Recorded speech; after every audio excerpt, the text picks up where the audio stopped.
It's no coincidence that evil is ever more ubiquitous at this time that we are commemorating Palm Sunday 2023. And I hate that I've been proven right every other time I say it, and I'll say it again. Things are going to get worse. The evil will get worse. Unless people start seeing evil as evil.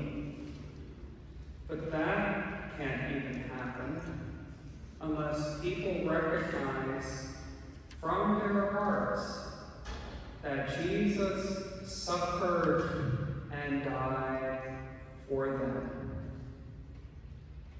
The growth of evil will stop and even reverse when people accept and respond to that love of Jesus from the cross.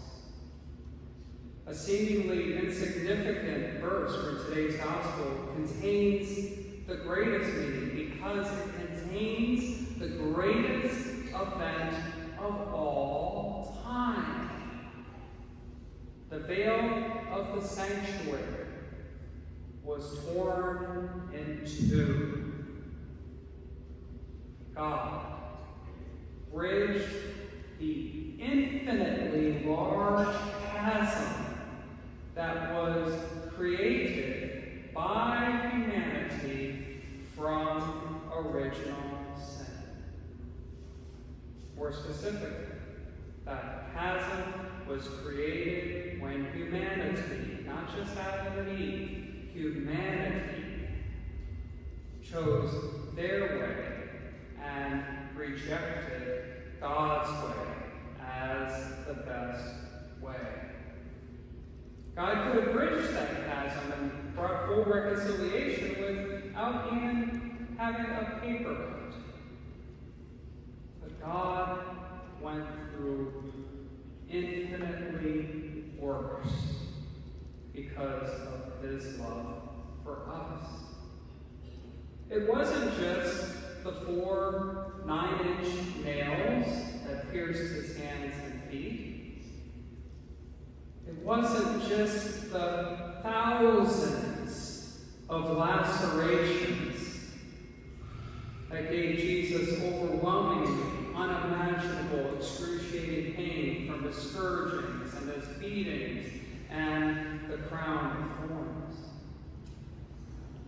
It was the fact that at that moment on the cross, Jesus experienced in its fullness every single rejection by every single person of all time.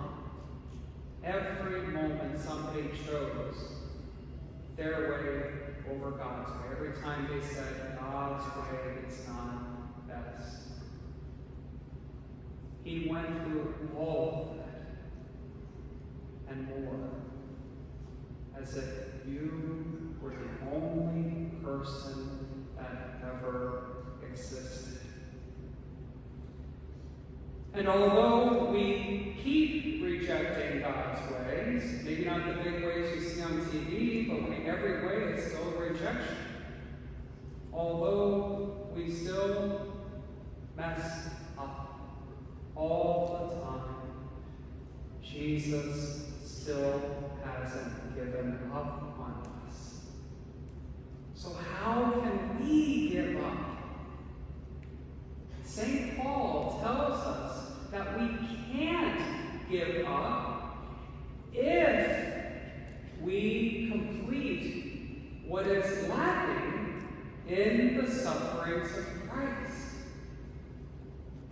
That means that we face head-on, in the way only we could, all of the difficulties and threats and challenges and pains with the courage, the conviction, and the exact same serenity that Jesus faced.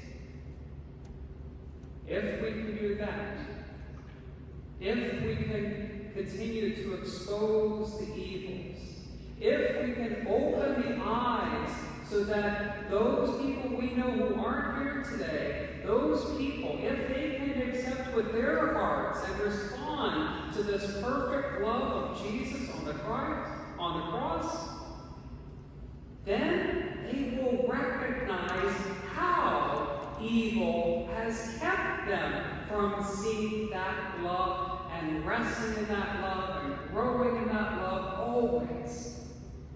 And then they will join us in the fight.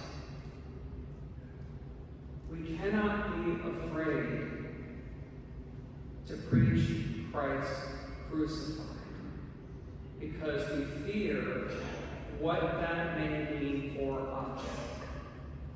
The number one reason why our country and our world is now more than ever before on the brink of being lost until the end of time is precisely because we haven't preached Christ crucified enough. But the more we can do that, and the more people can respond to this perfect, unconditional love from Jesus on the cross, the more we will all rest and grow in the promise that all of our